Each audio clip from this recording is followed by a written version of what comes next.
Good afternoon, Aaron Wright. Welcome to the Frigate Unicorn, Hello. where it's cold and lonely. Yes. I must explain that the Frigate Unicorn is a Victorian ship, berthed in Dundee, and it's a visitor attraction, so we're going to hear some ambient noise, but it's not anyone walking the plank, it's just kids running up and down, but an interesting environment, I'm sure you'll agree. Welcome. Hello. Your first album, released back in 2011, it had a great deal of wonderful tunes on it. It was remarkable for having so many standout tracks. It suggested there was a lot more to come. Had you written an awful lot of songs in the intervening period? Yeah, I mean, there was no spillage from the first album, so there's no tracks being used on the second album that are really meant for the first one, if you know what I mean. I kind of washed my hands of the first album after it was done and moved on in a kind of different direction, I think. But yeah, I mean, it was two and a bit years between. So I think I wrote about 30, 40 songs for this album, and then whittled it down to the 12 that we're going to use. And you're obviously an artist with a keen ear for melody. So you have 30 songs, and you've got to select 12. Yeah. How do those songs sort of stand up and beg to be recorded for you?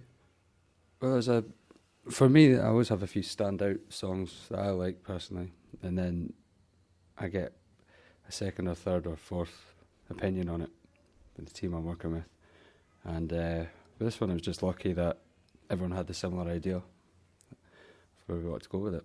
So there wasn't any big arguments over what was to go on the album or what was to be left off. Kind of fell into place. There is one track I wasn't too sure about going on, but I won't name the track, but everyone else wanted it on, so I kind of compromised there. I think that's interesting. It's something we've been talking about in the past, is that you're prepared to let your work be filtered, through other people, by other people. So clearly you're surrounded by people you trust. Yeah, definitely. They all know what they're talking about. And I don't know, I don't mind criticism in that way. I like knowing what other people are thinking, because I'm quite indecisive. I find it hard to gauge my own work and to know what's stronger than other stuff, because I just find it hard to work that one out. So a bit of help's always welcome for me. Roddy Frame, of Aztec Camera fame, yep. He's noted for being prolific at various times in his career, and he was recently asked, do you find songwriting easy? Because at times it seems to be a conveyor belt. Is that something that people put in front of you? Because Frame says it's not easy, it's so hard. He couldn't emphasise that enough. Is that a position that you can identify with? Yeah, totally. Well, some songs kind of, I don't know if they're easier than other ones to write, but they just happen quicker for whatever reason. But I've never toiled on a song or anything. I kind of, if I'm not feeling it for whatever reason, I'll just let it go, and maybe down the line I'll turn it into something else. But no, it's difficult to get your point across right, Clearly you've grown creatively and professionally since the first album was recorded, and it was very well received. How would you say the songs that you've composed now for the new record, how would you say that they differ from the sorts of songs you'd been writing previously? Are there any sort of key areas that you think have undergone development? Okay, well, I'm a lot more comfortable about the songs being a bit more personal than I was with the first album. The first album was kind of a lot of colourful, kind of sometimes nonsense kind of lyrics, and I kind of passed by the whole personal thing, the inward kind of looking thing.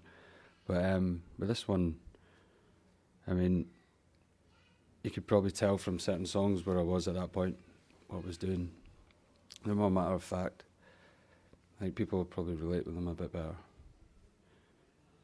I think it's the difference then is that, you know, you're perhaps confident about your songwriting when you start out, but you're a little bit circumspect about expressing yourself very freely. Yeah. And as you grow in confidence as an artist, you become more frank. Yeah, well, maybe people want to hear how you think of things or how you're feeling. Because, like you say, like, the first album was quite well received, so people kind of want to know, I suppose. I've had a chance to hear some of these songs, some of these bright new songs. Mm-hmm. They're very good. Musically and lyrically, though, they seem to be a great deal more direct, tighter arrangements, perhaps more economical songs all over. Is that a result of careful planning, or is it just the result of being more experienced? Just, I think, being more experienced, you know, having been in the studio before, knowing how things work, knowing the quickest way or the most effective way to go about it. There wasn't as much trial and error this time. I kind of had a good picture in my mind of what I wanted it to be, you know. With the first one, it was kind of a bit more kind of loose in that way. So, yeah, I've enjoyed it a bit more this time. One thing that struck me about these new songs is that you seem to have taken control of your voice, and there's a lot more expression in it and a lot, more concise phrasing to a certain extent.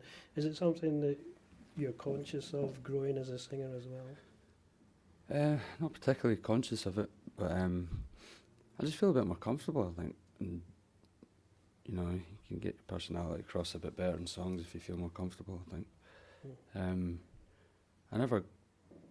A lot on the new album, a couple of the songs were using guide vocals. That's when, you know, you're recording the song, the band's playing, and you just throw down a vocal and then you plan to change it. But I mean, if something has a certain spark to it, we've just decided to keep it. I suppose that shows a bit more kind of confidence in the product. I wouldn't accuse you of being a protest singer, but there are one or two songs on the album where you take up a point of view.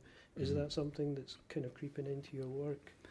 Yeah, there is one song on the album called Rob a Bank, which is quite obviously a kind of observation on what's going on right now, you know, what's affecting a lot of people in the country, I suppose. I didn't go out my way to kind of write a song like that. I find it pretty difficult to do it properly, to do it kind of coherently, and make a good point, not kind of some throwaway, thought. But that was purely, I've got a friend who's quite into all that stuff with Occupy and that thing, and it was just what I've learnt from him, really, sitting talking to him. I was just kind of summing up what I learnt, really. I just came out, I didn't sit down to write that kind of song. It's interesting that you're taking a position as, not necessarily deliberately, but you're taking a position as a songwriter who's a conduit for communicating ideas and messages that you've picked up from the world around you. You're not necessarily proposing wisdom from yourself or knowledge. You're just simply communicating the message. I think that's quite an interesting position to take as a songwriter. Just kind of regurgitating what he's told me and maybe kind of putting it together in my own head, I suppose, making sense of it myself. You've said you've taken 12 songs from 30. I always wonder what happens to the ones that get left on the cutting room floor. You know, do you grieve for those that didn't make the cut? No, because, we do plan to use 3 or 4 of them as kind of like B-sides for the singles, you know. You might get that one with that one, you know, that kind of thing. So, no, I think once you've finished and the songs that don't get on it, I think it's probably best to just move on to the next thing, you know. I might play them live, you know, once in a while. I don't know. It's not that they're the worst songs, it's just like they might not have just fit as well as another song, or we might have needed a bit of a lift in the album where that song was maybe too delicate for that, or So there's no loss really. They'll find someone else to do them. Apart from releasing an album of new material, are you going to tease us with singles and videos and things like that? The first single is a song called Proper Chronic Lonely. Doesn't sound too chirpy, but it's too like upbeat, I suppose. That video has an actor, a kind of well-known actor called Sean Williamson in it, which is a bit different, I thought. Who? Barry from Eastenders. So everyone knows. And extras, yeah. Yeah. And I just thought we were kind of in touch on Twitter. He liked the songs from the first album, and it came up. He was passing through Glasgow one time, going to film something else, and I just said, "You fancy making a video?" And he was up for it. So, and it turned out really well. It was good. Cool. Thanks very much for coming along to the Frigate Unicorn. Thanks for having me. The very cold Frigate Unicorn. The Baltic Unicorn. We obviously look forward to hearing the record and seeing and hearing you live. Again, thanks very much for coming along. Thank you. Aaron Wright. Thank you.